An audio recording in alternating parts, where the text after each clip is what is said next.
Welcome to the Glow Up Method. This is the space, the place. My hair was just in a bun, and now it's time to have some fun. But this is the place, the space for you to share your stories, be a part of a community, to discover and rediscover who it is you are, the things that you love, the things that bring you joy and light you up and make you feel alive, and most importantly, make you proud.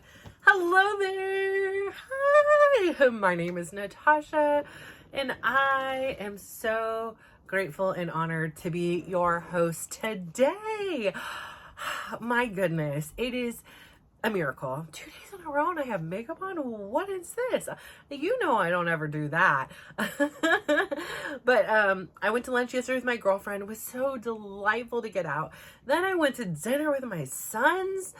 That was another delight to get out. Very long day, very exhausting. And I thought, you know what? Let's run it back and do this again. I have enough energy. There is a beautiful garden out here located probably about 45 minutes to an hour from where I live. It's in Woodside, California. It's called Fioli.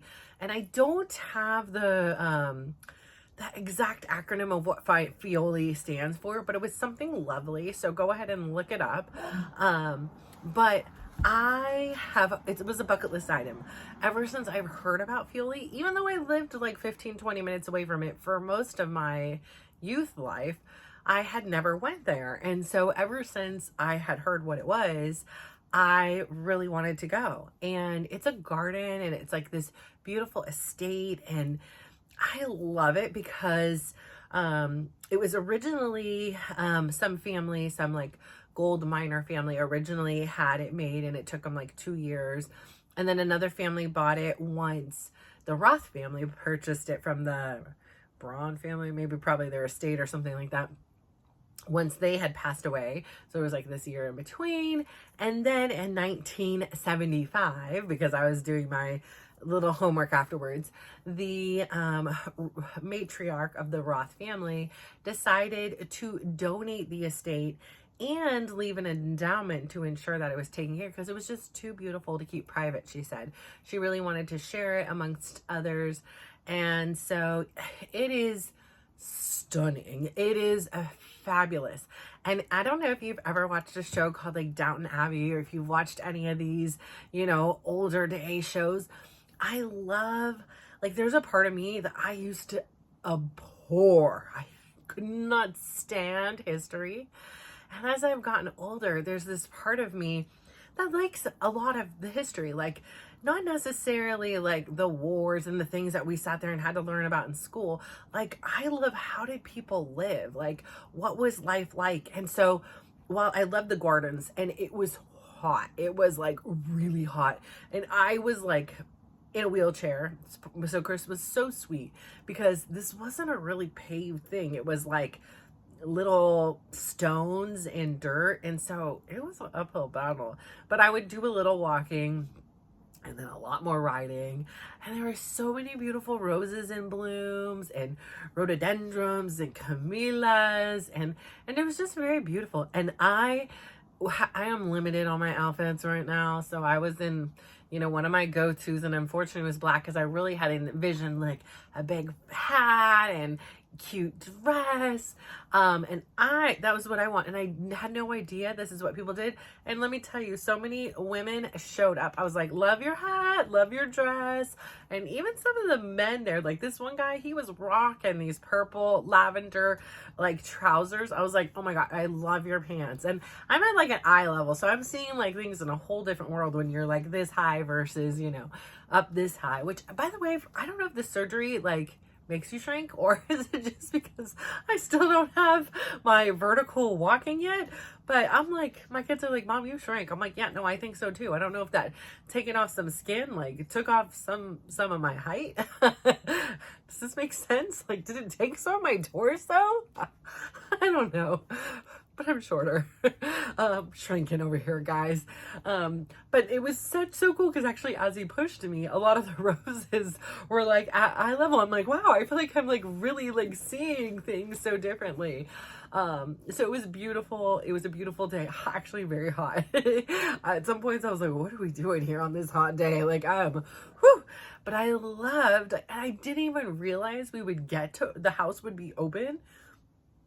So we could only explore the first floor, but I loved it because I was just envisioning what life was like. And we got in the ballroom and I just like, did a stance, and I imagined myself in like a ballroom dance spinning around the room. And there was like a fireplace as tall as I am. Like you could literally walk in. I was like, I hope those women stayed away with their ball gowns. And it was just so interesting. And it was very interesting to think that like these things were intact and seem so old, but yet they lived in it until 1975. Like, whoa, that's not that long ago. I was born in 1976. Like some of this stuff seems so old that it was like, I would have thought it was from like 1901.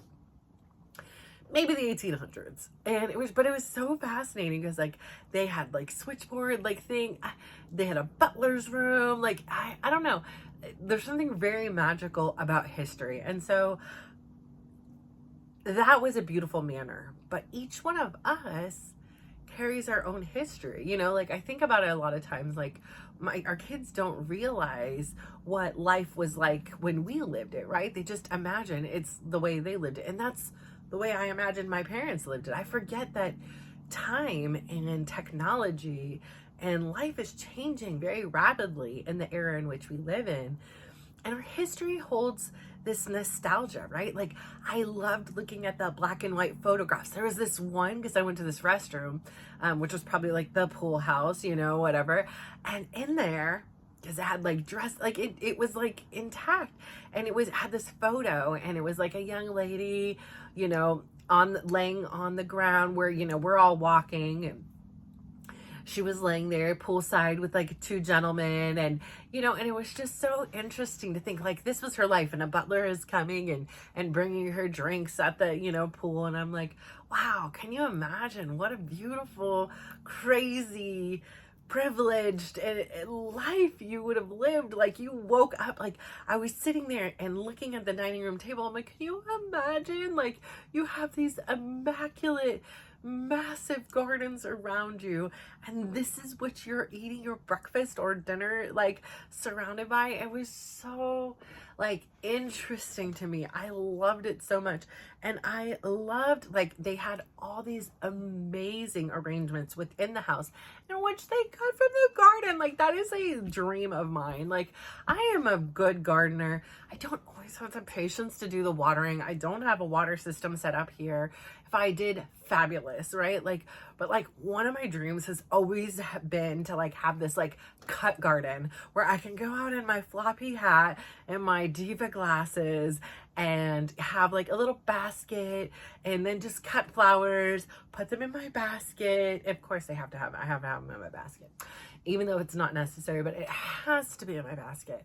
And I put them in my basket and I bring them in, and then I make this beautiful arrangement for the table. How cool is that? And they just keep birthing again, and I'm not having to like go out and spend money on them, and it's just this beautiful gift we're gonna bring the outside inside. Remember last year I'm gonna do it again this year, where I was cutting bringing roses in and things like that. These sadly are fake, but I don't have to water them. This room gets hot, so we do what we gotta do.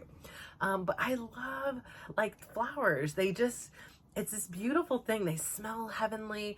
They have this like feminine touch. They're strong and they're resilient. And I love that this woman had this desire to share this estate with the public. I think that is so remarkable because so many people, right, they kind of gatekeep. They want to keep information. They want to keep belongings to themselves. And she did the opposite. Like she did what I believe here is such a beautiful gift to do, is to give back, is to share what we have, whether it be knowledge, if that's what it is, whether it be monetary, if that's what it is, whether it be, material items, whatever it is, your gifts, that maybe you're really good with gardening or whatever it is, and you have this beautiful garden, and you bring your neighbors flowers or whatever, your friends, or whatever it is. I have these succulents out here, and my favorite one, and I always look at it first, is I have a lovely friend at the gym, and she was bringing some people succulents, and I'm like, oh my gosh, I love those. She's like, well, what kind do you like? And I said, I really like this one. And then the next couple days, she's like, I'm sorry, I forgot your succulents ever. I'm like, no, don't worry, you don't have to bring me anything. And then she brought me 3, and they're like white and green and pink, and I forget the name of them because I'm pretty good with flowers and things like that. I'm not quite on my succulent game yet. I'm getting there. So I love like going through the garden, and I'm like, how do I even remember these? Like, how do I know? Like saying, ooh, this is this one. Ooh, this one. Oh, this one I don't know. They had so many of those foxgloves, and it was this big, beautiful brick building, and it stood the test of time, and it was this reminder of the resilience and strength of women. And they had this one like suffrage photo in there about, you know, women getting the right to vote, and a sash on a gown, and so it was really beautiful to see these historic pieces. And quite honestly, I was going for the gardens, but I fell in love with the house, and it reminded me of this part of me that I really enjoy history and being immersed and imagining what life was like at that time, and having these props and tools to make that imagination a little bit easier. And so it's a great reminder of where we came from. You know, as a woman, it wasn't that long ago that here in the United States of America, we were unable to vote. And it's not lost on me that there are certain places in this country where we don't have the right to control our bodies. And you know, us as women, I remember being a little girl, and I would lay in my bed, and I'd worry a lot about a lot of things. And one of the things I would worry about was like the state of the world. Like I said, I couldn't hide the Russian in me. You know, my name was Natasha. My last name was extremely Russian. Like, I couldn't hide it from you. And when people would ask, I wanted to lie because everybody hated USSR, everybody hated Russians, and I just felt so ashamed of who I was. I don't have this connection, right? So like, not even my grandma was born in Russia. My grandmother's mother, the only reason I'm here in my lineage survived was because she was one of many boys. She was the only girl. And so she was sent to boarding school in Switzerland, and then people came and they murdered because they lived in houses like the houses I went to. They were the aristocrats, and they came in and massacred our entire family and looted them and burnt down their house and all the photos and everything in it. And like I said, she was then put on a train to come back, and they told her no, stop. Like somebody had stopped her. She didn't come back, and that's the only reason here. My grandma ended up being born in Mongolia, China. You know, that I wish I could go and have a great conversation with her. Obviously, she is gone now, but she was my grandmother, not my grandmother, but my grandmother's mother. So my great grandmother, this is my great grandmother. I'm not that far away from her. To think that she lived in a world where her entire family, parents, 6 brothers, they were all killed. Like, and the only reason you survive is because you're in boarding school and because you're a female. Insane. But it was very shameful to be Russian. Like, so I don't know a lot about my heritage. I am so far away from it. And mostly, you know, in all sense of the words, I'm an American. I was born here. This is what I know. And yet, so many times it's like we're not allowed to be proud to be an American. You know, so many people look down on us as a country and as, you know, things, and we're a melting pot, right? So there were Italians, we're Jamaicans, we're all different things, but it's rare to say like I'm an American. Like that's all my kids know. We are so far removed now from the Russian culture, from the Italian cultures. Like it's so gone and diluted, and there's nobody to even talk to that was even there or even knew someone who was there at the time. So it's a very interesting thing, but it's crazy to me to think that here in the United States of America, even that, you know, the women's rights and the things. And so anyways, what I was saying to all that was saying, when I was a little girl, I remember sitting around and like crying, and I was like, I know the solution. Like, if women were the presidents and women ran the world, we wouldn't be worrying about all these wars and stuff. Yeah, it would probably be catty, and they'd be like, oh my gosh, do you see the tiara she's wearing? Or whatever it is they're dishing the stuff on. But I actually do believe that as we mature as women, we change so much, at least the bulk of us. I really do want to see the world, and I really do see the world like with good. Like, there is so much good in the world, and I know the negative and the bad and the trials we go through get so much attention, right? Those are the things we talk about often. You know, it's rare, you know, you hear somebody or see somebody, you know, smiling or celebrating something, and then when you do, you want in, you're like, what's going on? Why are you so happy? Like, what happened? Like, I just want in. I love that energy, and I love sharing it. Like, so many people today, like, I was just smiling and just having a good time. You're like, you look so happy. I'm like, I am. I really am. Today I was so happy. I gotta get out. I was in the sun. I checked off a bucket list item. I lived life. I had been confined in this house or a hospital for 3 weeks. And I know, bore me 3 weeks. Besides the fact that I still was actually, you know, the first day I was home, within hours of being home, taking my kids to physical therapy, picking my kid up from school, making lunches, cooking for myself. Like, there's no rest for the week. Like, this is 4 days out post-op, 5 days, 6 days, whatever it was. And here I am grinding away. And then next thing you know, a week goes by and Chris gets sick, and it's like, no, you are really on your own. And so women, we as a species, let me tell you, we have magic within us.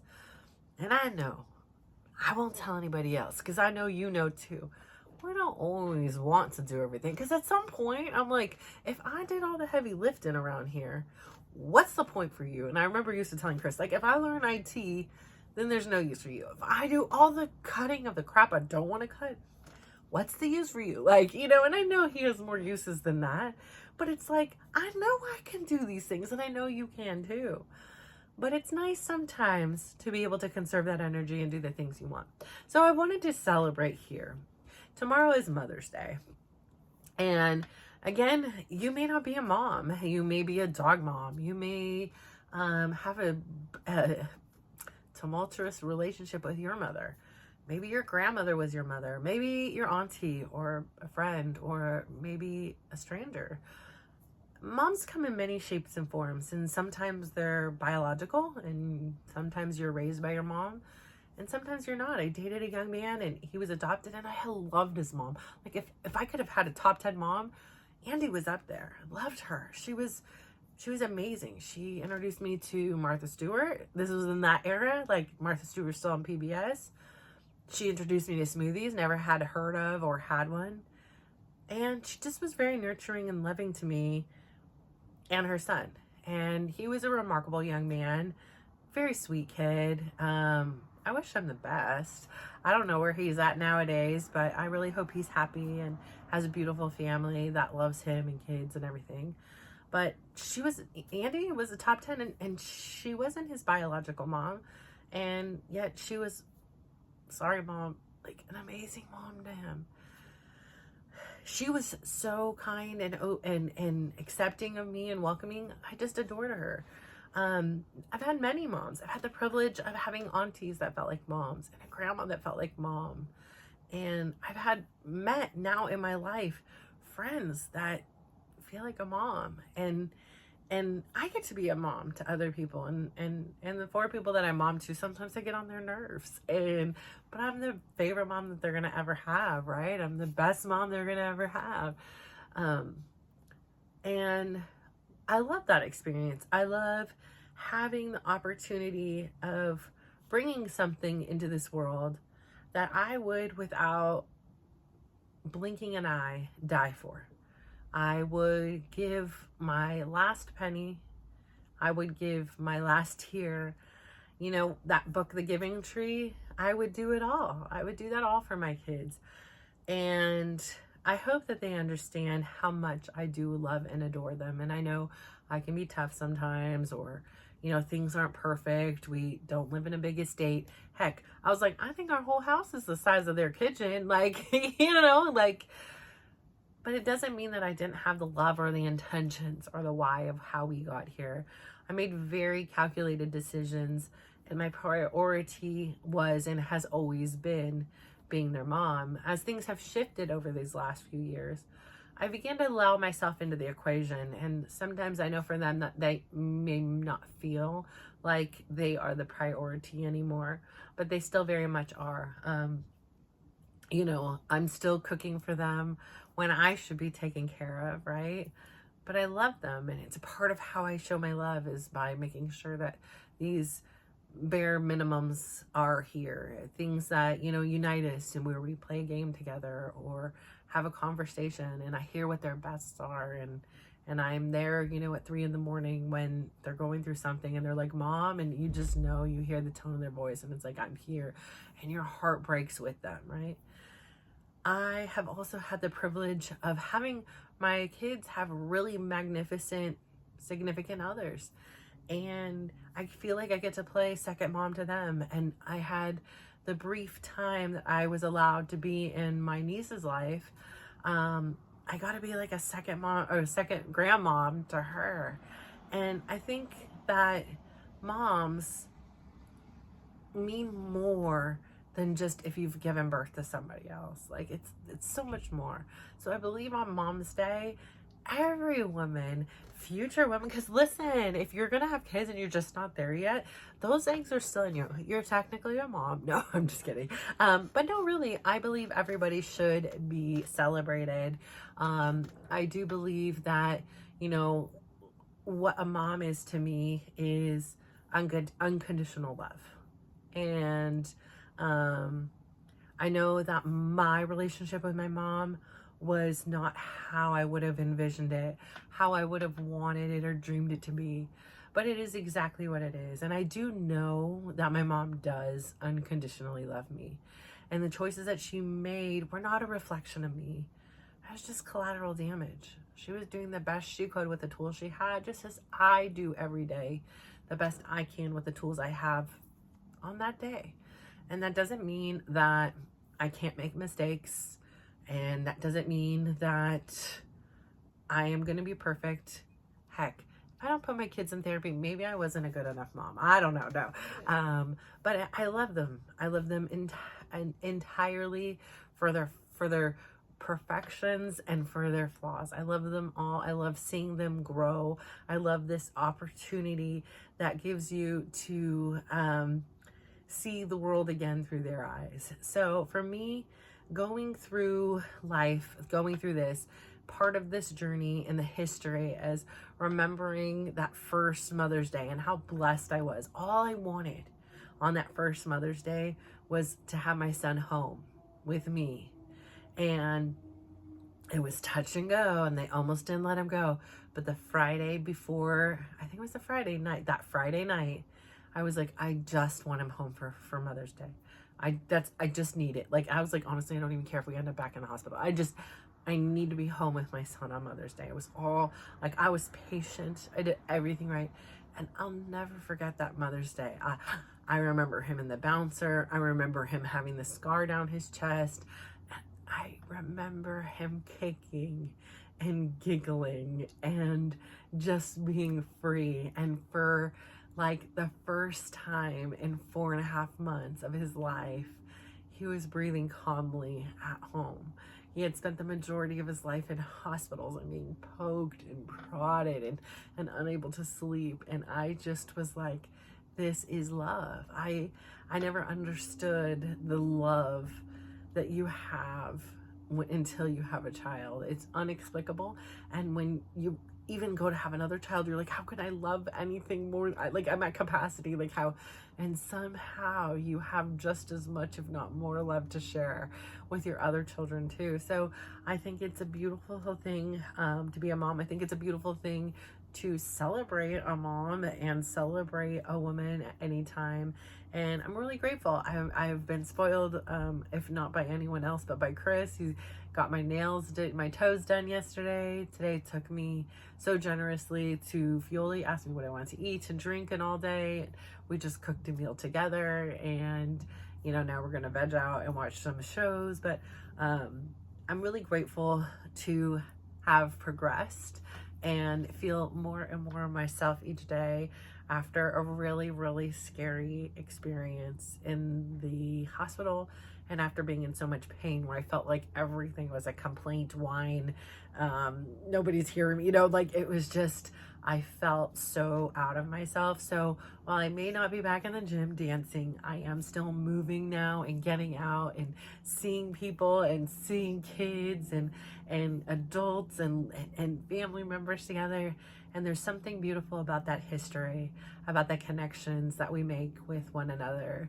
So I say all this to say thank you so much for tuning in today. I am so proud of you.